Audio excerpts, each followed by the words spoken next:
हाल ही में मध्य प्रदेश और राजस्थान, खासतौर से उदयपुर और छतरपुर में मुसलमानों के जो मकानात हैं वो बुलडोज़र के ज़रिए जिस तरह से कि गैर कानूनी तरीके से गिराए गए, मुनहदम किए गए, मामूली से एहतिजाज के बुनियाद पर जिस तरह से उनको विक्टिम बनाया गया, उसके बारे में association for protection of civil rights नामी एक इंसानी हकूक़ की तंजीम ने एक फैक्ट फाइंडिंग रिपोर्ट जारी की। इस फैक्ट फाइंडिंग रिपोर्ट को प्रेस क्लब ऑफ इंडिया में पेश किया गया और जो लोग इस फैक्ट फाइंडिंग रिपोर्ट के लिए काम किए थे उन लोगों ने यहाँ पर वहाँ की तफसीलात को पेश किया। जिस घटना का जिक्र आज हम यहाँ कर रहे हैं वो उदयपुर की घटना है। 16 अगस्त को हमें मालूम हुआ कि एक स्कूल, सरकारी स्कूल में 2 बच्चों में चाकूबाजी की घटना हुई।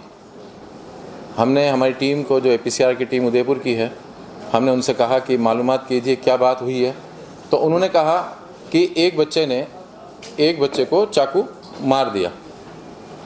हमने उसकी तस्दीक करने की कोशिश की और मालूमात की तो पता चला कि स्कूल की आपसी कुछ बात को लेकर आपस में झगड़ा हुआ, झगड़े में उन्होंने चाकू मार दिया। ठीक उसके काफ़ी देर के बाद हमें ये मालूम हुआ कि कुछ लोगों ने उसको इतना बड़ा मुद्दा बनाया कि वो मुद्दा एक सांप्रदायिकता के रूप में लेने लगा और धीरे धीरे करते करते उस दौरान 17 अगस्त की सुबह लगातार बात करने के बाद हमें मालूम चला कि वहाँ पर लोगों का हुजूम इकट्ठा हुआ और उन्होंने कई गाड़ियाँ जला दी, कई जगह तोड़फोड़ की और 2 मस्जिदों को भी उन्होंने निशाना बनाया। हमने जब परिवार के लोगों से और दूसरे लोगों से मालूम करने की कोशिश की तो उन्होंने कहा कि ये जो घटना है, इस घटना के लिए कोई भी व्यक्ति ये नहीं कह सकता कि ये घटना इस तरह से पेश की जा रही है, जिस तरह से बताई जा रही है। जिस तरह से लोगों ने उस घटना को सांप्रदायिक बनाया, ये एक निंदनीय है। इस तरह से नहीं होना चाहिए था।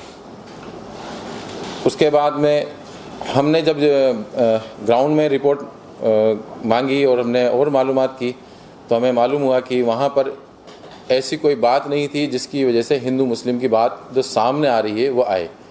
फिर 17 अगस्त की सुबह हमें ये मालूम चला कि एक नोटिस, जहाँ पर वो सलीम खान किराए पर रहते थे, वहाँ चस्पा कर दिया और नोटिस भी सलीम खान के नाम से आया और उस मकान के जो लैंडलॉर्ड थे वो रशीद खान साहब थे।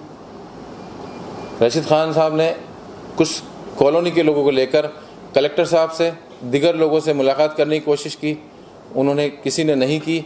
वो कहते रह गए कि ये मेरा मकान है, ये किराएदार है, मत तोड़िए मत तोड़िए। एप्लीकेशन भी दी उन्होंने रिटर्न में, लेकिन वो किसी ने एक्सेप्ट नहीं की और 2 घंटे के अंतराल में उनके मकान को तोड़ दिया गया। तो ये जब जो मकान जिसमें तोड़ा गया, जिसकी वजह तोड़ा गया, वो अयान के परिवार उसमें वहाँ किराए से रहता था, एक परिवार और किराए से उसमें रहता था।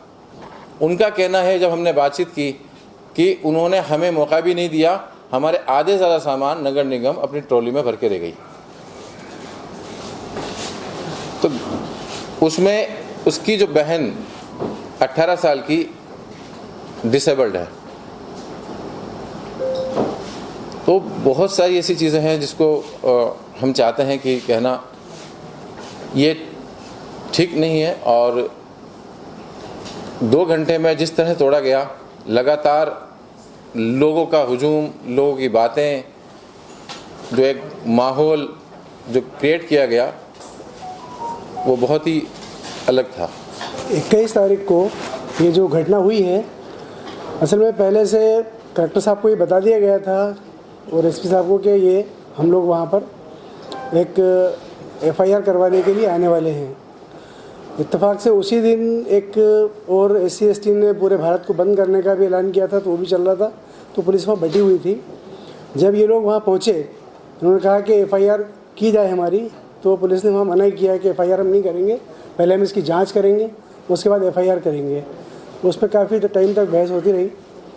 फिर ये हुआ कि SDM साहब आएंगे तब लिखेंगे, SP साहब आएंगे तब लिखेंगे। वो लोग कहीं और मसरूफ़ थे। बल बहुत देर तक ये होने के बाद में वो लोग बाहर आ गए। बाहर आने के बाद में पुलिस से भी काफ़ी बल प्रयोग करके उनको निकाला। बाहर आने के बाद में लोग जब वापस जा रहे थे तब किसी ने, ये पता नहीं है कि किसने वहाँ से पत्थर फेंका। ये जांच का विषय है, अभी तक नहीं मालूम। ना पुलिस को ये बात मालूम है किसने फेंका है पत्थर, ना वहाँ जो मौजूद थे उन लोगों में से किसी ने देखा इसको फेंकते हुए। लेकिन उस एक पत्थरबाजी को, और बाद में अगर आप देखेंगे, मेरे पास फुटेज है, बाद में अगर आप देखेंगे तो जो थाने का कैंपस है उसमें जूते चप्पल दिखेंगे आपको, जो लोगों ने फेंके हैं, पत्थर नहीं दिखेंगे आपको। तो इसको बहाना बनाकर, पत्थरबाजी को बहाना बनाकर, इसके पहले भी शहर में 2-3 घटनाएं और हुई थी। लोगों ने जो बंद करने का आह्वान किया था, उन्होंने दुकानें भी लूटी, दुकानें भी तोड़ी, उस पर कोई FIR नहीं है। लेकिन यहाँ बहाना बना के एक विशेष समुदाय के आदमी का एक बड़ा सा मकान, आप सोचिए 20,000 स्क्वायर फीट बना हुआ मकान, लगभग आधे एकड़ में बना हुआ मकान, जो 2 दिन में नहीं बनता वो मकान, उसको बनने में भी 6-7 साल लगे थे। जब तक वो बनता रहा वो अवैध नहीं था।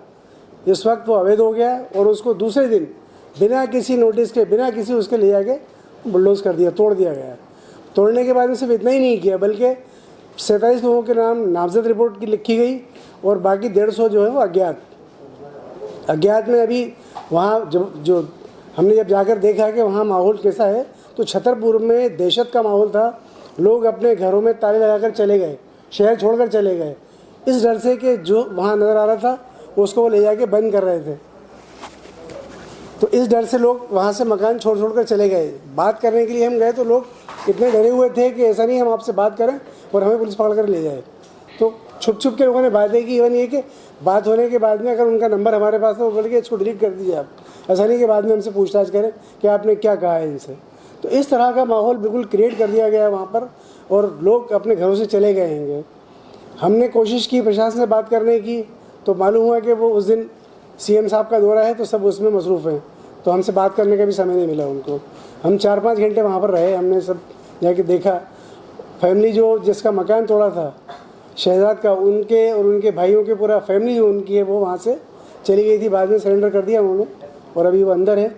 इसके साथ साथ आपको सोच कर हैरत होगी कि एक आदमी जिसने उस रिपोर्ट लिखने की ड्राफ्टिंग की थी, वो खुद एडवोकेट है, सीनियर एडवोकेट, उनको पकड़ कर लेकर गए। एक बार उनको ले जाके दूसरी बार फिर रिमांड पे लेके उनको फिर से रिमांड पे लिया, 2 बार रिमांड पे लिया उनको। तो ये इस तरह के हालात वहाँ पर हैं। और ये सिर्फ अभी पहली बार नहीं हुआ है, बल्कि कमलनाथ सरकार जब आई थी तो उसी ने इसकी शुरुआत भी की थी।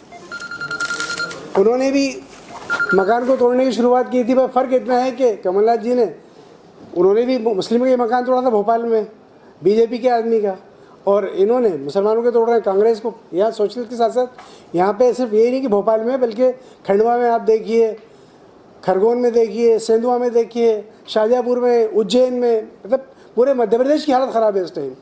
मध्य प्रदेश में इस वक्त जब से ये सरकार आई है तब से ये हालत है कि कोई पूछने वाला नहीं कि क्या करना है, कोई नोटिस नहीं है।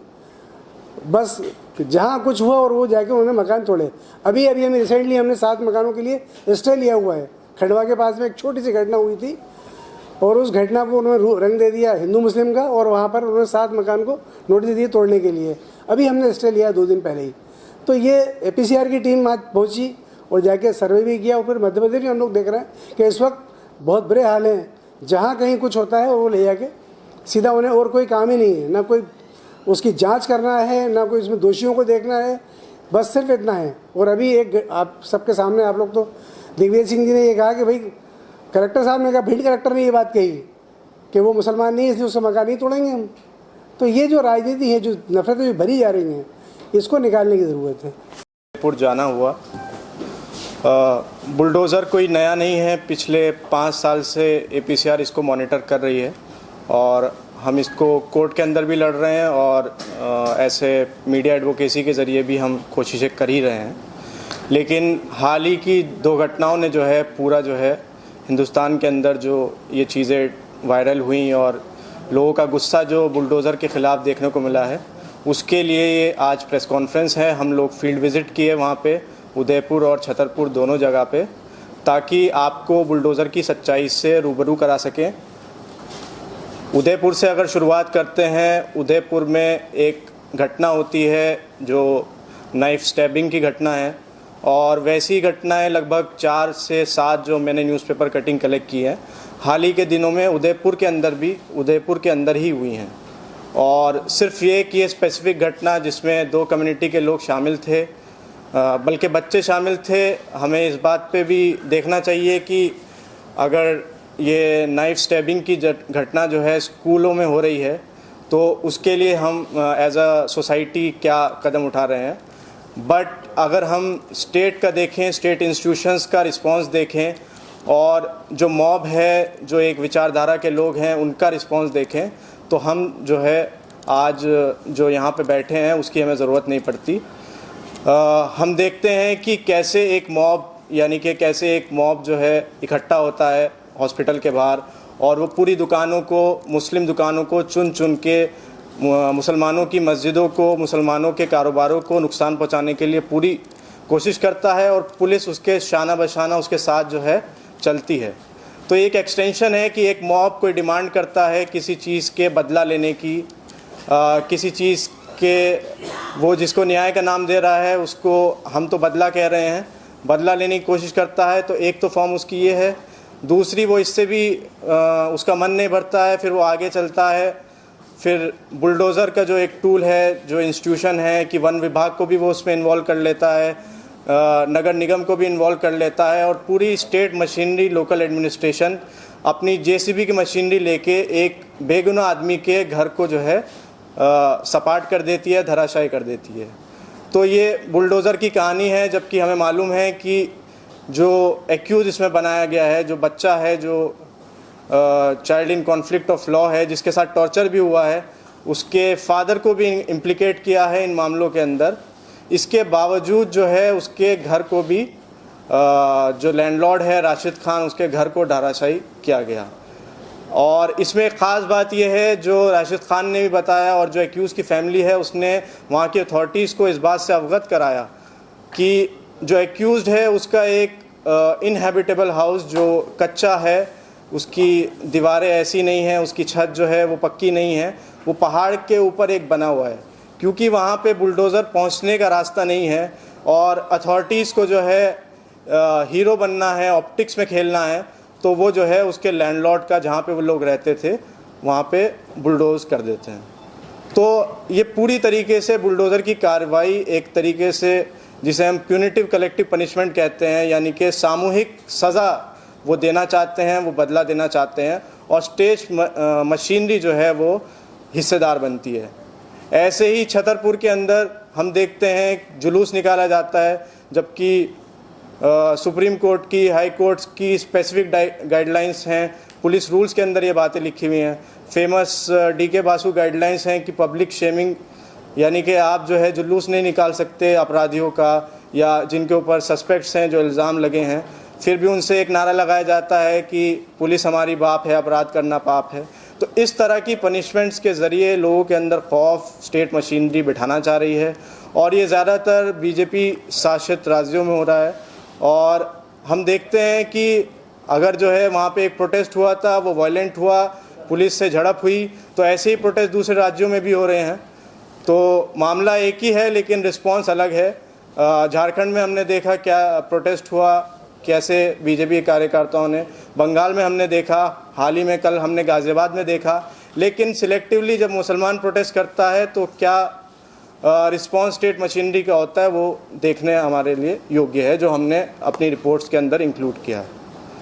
तो हम यही कहना चाहते हैं कि स्टेट मशीनरी एक तरीके से मोबोक्रेसी के एक्सटेंशन की तरह काम कर रही है, यानी कि वो उसने जो है अपने आप को जो है उनके रिमोट कंट्रोल अपना जो है उनके हाथ में थमा दिया गया है।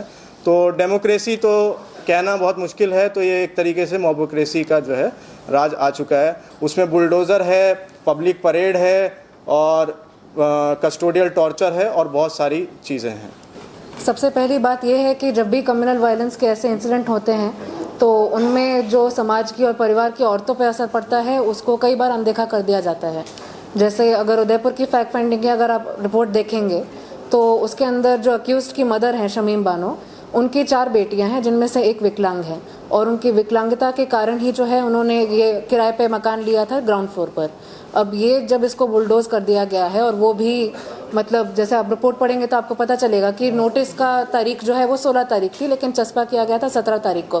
तो एक तो बैक डेटेड नोटिस अगर वो लगाएंगे और बिना किसी नोटिस के कुछ ही घंटों में अगर वो घर बुलडोज कर देंगे तो फिर परिवार की महिलाओं का और बेटियों का जाना कहाँ पे होगा। तो एक वो हिस्सा है जो बिल्कुल नज़रअंदाज कर दिया जाता है, ना कि मतलब स्टेट अथॉरिटीज़ के द्वारा भी, पुलिस के द्वारा भी, तो उनकी जो समस्याएं हैं वो देखी नहीं जाती हैं। और दूसरी बात ये है, ये थोड़ा सा रिसर्च की टेक्निकल भाषा है तो मैं इसको सरल शब्दों में रखना चाहूँगी। रेट्रिब्यूटिव जस्टिस और रिस्टोरेटिव जस्टिस को लेकर। रेट्रिब्यूटिव जस्टिस मतलब बदले की भावना से अगर आप इंसाफ करना चाहें, चाहे वो मतलब कोर्ट द्वारा हो या पुलिस द्वारा हो, वो। और रेस्टोरेटिव जस्टिस वो होता है जहाँ पे आप समाज में शांति बनाए रखने के लिए, या फिर जो अलग अलग समुदाय हैं उनके बीच में शांति बनाए रखने के लिए जो इंसाफ का एक तरह से प्रोसीजर आप फॉलो करते हैं, वो रेस्टोरेटिव जस्टिस होता है। इस केस में हमें देखा जा रहा है कि रेट्रिब्यूटिव जस्टिस मतलब बिल्कुल ही बेरहमी से यूज़ किया गया है। जितना पनिशमेंट होना चाहिए, अगर एक बच्चा दूसरे बच्चे को नाइफ स्टैबिंग से मतलब हार्म करता है और उसका जितना जो जैसे कानूनी भी कार्रवाई होनी चाहिए, उसके आगे जाकर के जो कस्टोडियल टॉर्चर हुआ है, उनके परिवार के घर को पूरा तहस नहस कर दिया गया है, ये कहाँ पे, ये किस तरह का इंसाफ है, ये कहाँ पे कानून में लिखा हुआ है कि ये सब करना अलाउड है। ये एक दूसरी बात है। और तीसरी बात ये है कि लार्जर हमें पिक्चर में ये भी देखना पड़ेगा कि अगर नाइफ स्टैबिंग की बात का शुरुआत दोनों बच्चों में झगड़ा कहाँ से हुआ, कॉपी को लेकर के। होमवर्क की कॉपी एक बच्चे को दूसरे की लेनी थी और उसी पे थोड़ा बहुत झगड़ा हुआ, वहाँ से बात शुरू हुई। इस बात को अगर शुरुआत में ही ख़त्म कर देते, उसका तरीका होता अगर हम पब्लिक एजुकेशन सिस्टम को ध्यान से बनाए रखें और उस पर अगर फोकस करें, तो इन सब मतलब सिचुएशन इतनी आगे बढ़ती ही नहीं कि यहाँ तक आ जाता। अगर टीचर इंटरवीन करते, अगर क्लास में जो है शिक्षक और छात्रों का एक तरह से रिलेशनशिप ऐसा रहता जहाँ पे वो अपनी समस्याओं को आकर के डिस्कस कर सकते हैं, वो अगर रहता तो फिर ये झगड़ा उस बात से आगे बढ़ता ही नहीं। और जो स्कूल प्रशासन है वो भी अगर ज़्यादा इंटरवीन करते ज़्यादा तेज़ी से, क्योंकि उनको हॉस्पिटल पहुंचाने में भी 15-20 मिनट की देरी थी जिसकी वजह से काफ़ी दिक्कत हुई। तो ये लार्जर जो एक तरह से मुद्दे हैं, इन पर जोर देने की बहुत ज़रूरत है अगर हमें ऐसे इंसिडेंट की संख्या कम करनी है उसके लिए। प्रेस कॉन्फ्रेंस में ये रिपोर्ट जारी की गई और कारकुनों ने बताया कि जो भी मजलूमीन है उन्हें ज़रा भी मौका नहीं दिया गया कि वो अपने मकानात को बचाने के सिलसिले में कानूनी चाराजोई कर सके। और उनका ये भी कहना था कि वहाँ पर इन इलाक़ों में जो उदयपुर का इलाक़ा है, छतरपुर का इलाक़ा है, जितने भी जो इलाके हैं जहाँ पर भी इस तरह के वाक़यात पेश आ रहे हैं, वहाँ पर एक दहशत का माहौल पैदा किया जाता है। और ख़ास तौर से छतरपुर में तो मामला ये है कि कई लोगों को गिरफ्तार भी किया गया है और बेनाम जो है बेनाम लोगों के नाम खिलाफ जो है FIR भी दर्ज की गई है। तो इस तरह से जो ये जुल्म सितम का जो सिलसिला जारी है, उसको रोकने के सिलसिले में APCR का कहना है कि जुडिशरी को इसमें इंटरवेंशन करना चाहिए। और ख़ास तौर से सियासी जमातों को भी इस प्रेस कॉन्फ्रेंस के दौरान नुक्ताचीनी का हदफ बनाया गया और कहा गया है कि कांग्रेस ने जो है उसी वक्त ज़बान खोली जब उसके एक लीडर को, जो छतरपुर में जो उनका मकान था, जब उसको निशाना बनाया गया। तो इस तरह का जो सेलेक्टिव रवैया है ये हमारे मुल्क के लिए अच्छा नहीं है और अदलिया को ख़ास तौर से इस मामले में आगे आना चाहिए, सो मोटो अज खुद जो है नोटिस लेना चाहिए। कैमरामैन जीशान राय के साथ मैं अब्दुल बारी मसूद, नई दिल्ली।